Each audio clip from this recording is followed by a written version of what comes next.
వెంకటేష్ ఢిల్లీ నుంచి ఉన్నారు, అక్కడ ఉన్నటువంటి సిచ్యువేషన్ మానిటర్ చేస్తున్నారు. వెంకటేష్, ఒక మేజర్ డెవలప్మెంట్ ని మనం చూస్తున్నాం. పాకిస్తాన్ ఒక దుస్సాహసానికి మరొకసారి పాల్పడింది.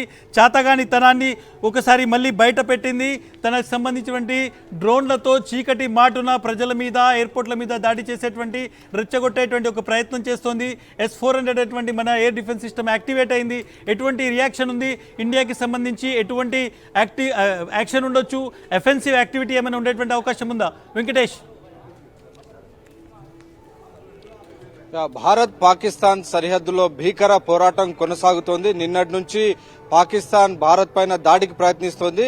అయినప్పటికీ భారత్ తనకున్నటువంటి అత్యాధునిక ఆయుధాలను ఉపయోగించి పాకిస్తాన్ కుట్రలన్నిటిని కూడా భగ్నం చేసింది. సో దీనికి సంబంధించినటువంటి వివరాలను ఈ రోజు సాయంత్రం 5:30కు ఇప్పటికే కేంద్ర విదేశాంగ శాఖ, ఆర్మీ కూడా వెల్లడించినటువంటి పరిస్థితి. మొత్తం 15 నగరాలను టార్గెట్ గా చేసుకుని, మిలిటరీ కేంద్రాలను టార్గెట్ చేసుకుని పెద్ద ఎత్తున డ్రోన్లు, మిసైల్ అటాక్ చేసేటువంటి ప్రయత్నం చేసింది. ఆ కుట్రలన్నిటిని కూడా, ఆ దాడులన్నిటినీ భారత్ భగ్నం చేసింది. కేవలం ఎదుర్కోవడమే కాదు, లోపలికి వెళ్లి ఎదురు దాడికి కూడా దిగింది. లాహోర్ లో ఉన్నటువంటి ఎయిర్ డిఫెన్స్ రాడార్ సిస్టమ్ ను ధ్వంసం చేసింది. అలాగే ఇటు కరాచీ వైపు ఉన్నటువంటి రాడార్ సిస్టమ్ కూడా ధ్వంసం చేసింది. రావల్పిండి వరకు కూడా వెళ్లి ఆర్మీ హెడ్ క్వార్టర్ లో కూడా దాడి చేసినటువంటి డ్రోన్స్ ద్వారా ఉపయోగించి వాటిపైన దాడులు చేసి భారత్ తన సత్తాను చాటింది. దాంతో ఒక్కసారిగా రెచ్చిపోయినటువంటి పాకిస్తాన్ కొద్దిసేపటి కిందటే తిరిగి మరోసారి అదే రకమైనటువంటి దాడులు పాల్పడింది. మిసైల్స్, డ్రోన్స్ తో అటాక్ కొనసాగిస్తుంది. అయితే మన వద్ద ఉన్నటువంటి అత్యాధునికమైనటువంటి సుదర్శన చక్ర 400 సిస్టమ్ తో ఈ మొత్తం 4 సిస్టమ్స్ ఉన్నాయి. పంజాబ్, జమ్మూ కాశ్మీర్ లో ఒకటి పెట్టారు, అలాగే రాజస్థాన్, పంజాబ్ లో రాజస్థాన్ దగ్గర ఒకటి పెట్టారు, అలాగే గుజరాత్ వైపు ఒకటి ఉన్నాయి. సో మొత్తం ఈ 4 సిస్టమ్స్ మన దగ్గర ఉన్నాయి. ఈ సిస్టమ్స్ అన్ని కూడా ఎక్కడైతే ఇవి వెంటనే ఈ అక్కడ నుంచి పాకిస్తాన్ నుంచి కనుక డ్రోన్స్ గానీ, అలాగే ఇటు మిసైల్స్ గానీ వచ్చిన వెంటనే వాటిని ఇంటర్సెప్ట్ చేసి గాల్లోనే పేల్చివేస్తున్నాయి.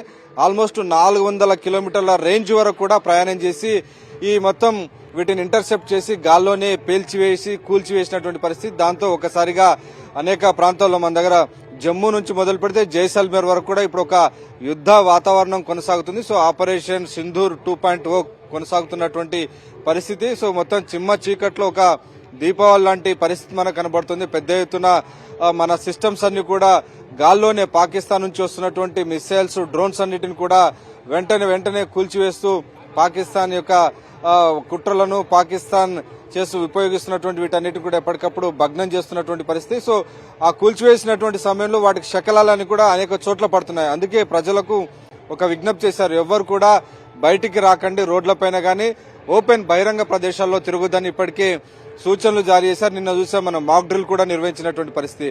నిజానికి సరిహద్దు దాదాపు మన భారత్ పాకిస్తాన్ సరిహద్దులో 3300 కిలోమీటర్ల చాలా అతి పొడవైనటువంటి సరిహద్దు ఉంది. సో తొలుత జమ్మూ వైపు కాల్పులు ప్రారంభించారు. సో ఇది ఒక డిసెప్షన్ గా భావిస్తున్నారు.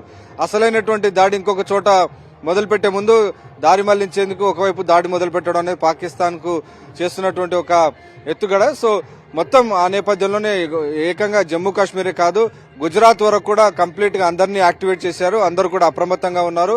సో రాజస్థాన్ వైపు, జైసల్మేర్ వైపు కూడా పెద్ద ఎత్తున పాకిస్తాన్ డ్రోన్స్ ను, మిసైల్స్ ను ఉపయోగిస్తోంది. సో వాటన్నిటిని కూడా ఎప్పటికప్పుడు సిస్టమ్స్ ఎదుర్కొని వాటిని నిర్వీర్యం చేస్తున్నటువంటి పరిస్థితి. అలాగే ఒక మేజర్ డెవలప్మెంట్ కూడా వస్తోంది.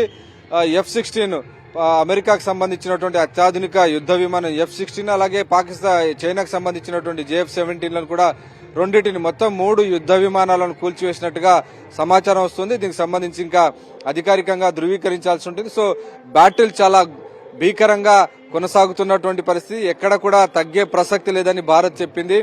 మీరు గనక ఎస్కలేషన్ కోరుకుంటే దానికి ఈక్వల్ రియాక్షన్, వీలైతే డబుల్ రియాక్షన్ ఉండేటువంటి అవకాశం ఉంటుందని క్లియర్ గా విదేశాంగ శాఖ చెప్పింది.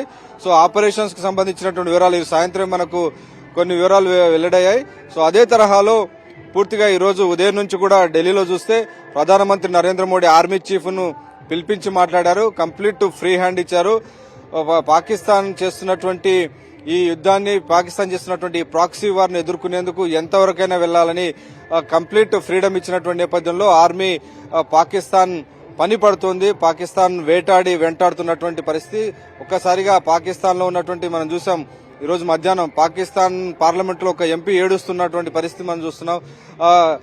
చాలా దారుణమైనటువంటి పరిస్థితులు ఉన్నాయి. పాకిస్తాన్ లోపలికి వచ్చి డ్రోన్స్, మిసైల్స్ అటాక్ జరుగుతుంటే కనీసం వాటిని ఎదుర్కొని వాటిని ధీటుగా ఎదుర్కొనేటువంటి పరిస్థితి కూడా లేకపోయింది. మనం చూసాం నిన్న రాఫెల్ యుద్ధ విమానాలు ఏకంగా బహావల్పూర్ వరకు వెళ్లి 100 కిలోమీటర్లు డీప్ ఇన్సైడ్ పాకిస్తాన్ కు వెళ్లి జైషే మహమ్మద్ హెడ్ క్వార్టర్ ను కొట్టారు. అయినప్పటికీ వారు ఏమీ చేయలేనటువంటి పరిస్థితి. సో ఇదంతా కూడా పాకిస్తాన్ లో కూడా ఒక ప్రెషర్ పెరుగుతుంది గవర్నమెంట్ పైన.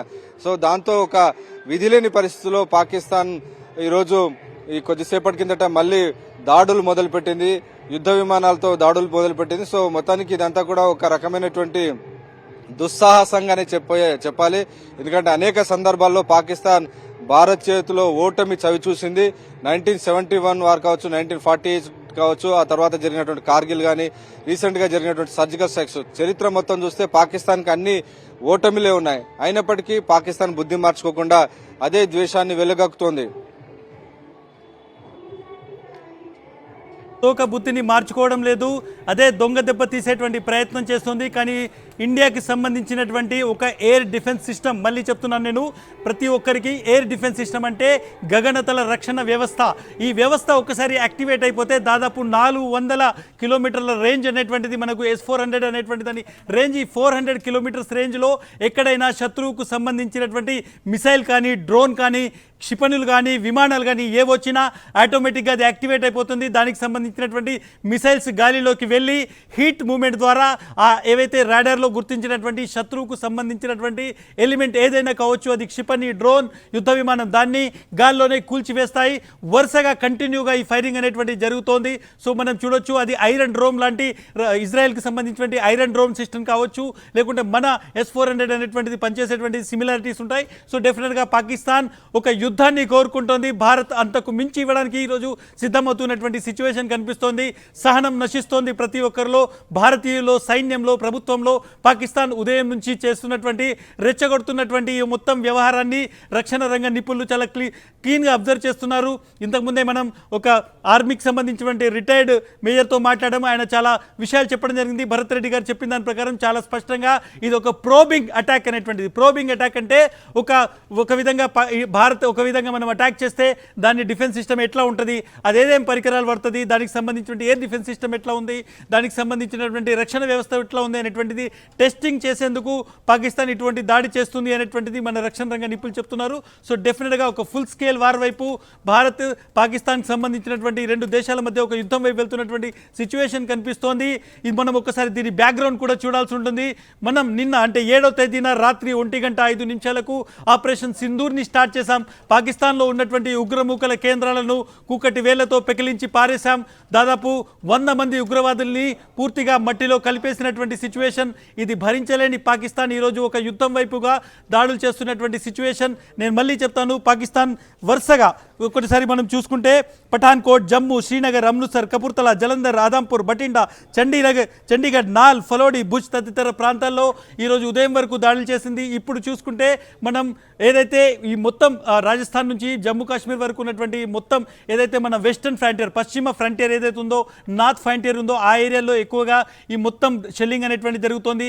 ఒక బ్రేకింగ్ కూడా చూస్తున్నాం. ధర్మశాలలో IPL మ్యాచ్ మనం పూర్తిగా ఆపేయడం జరిగింది. బ్లాక్అవుట్ వల్ల పూర్తిగా అక్కడ పవర్ తీసేయడం జరిగింది. అటాక్ జరిగేటువంటి ప్రమాదం ఉందని జమ్మూకు సంబంధించినటువంటి ఎయిర్పోర్ట్ను పూర్తిగా ఒక విధంగా స్వామ్ అనేటువంటి డ్రోన్స్తోని పూర్తిగా అటాక్ చేయడం జరిగింది. దాన్ని S-400 అనేటువంటి మనం పూర్తిగా రక్షణ వ్యవస్థ ఎటువంటి డ్యామేజ్ జరగకుండా కాపాడడం జరిగింది. అన్ని చోట్ల కూడా పవర్ బ్లాక్అవుట్ చేశారు. ప్రజలు ఇళ్లలో ఉండాలని, ముఖ్యంగా సరిహద్దు ప్రాంతాల్లో అనౌన్స్మెంట్లు కొనసాగుతున్నాయి.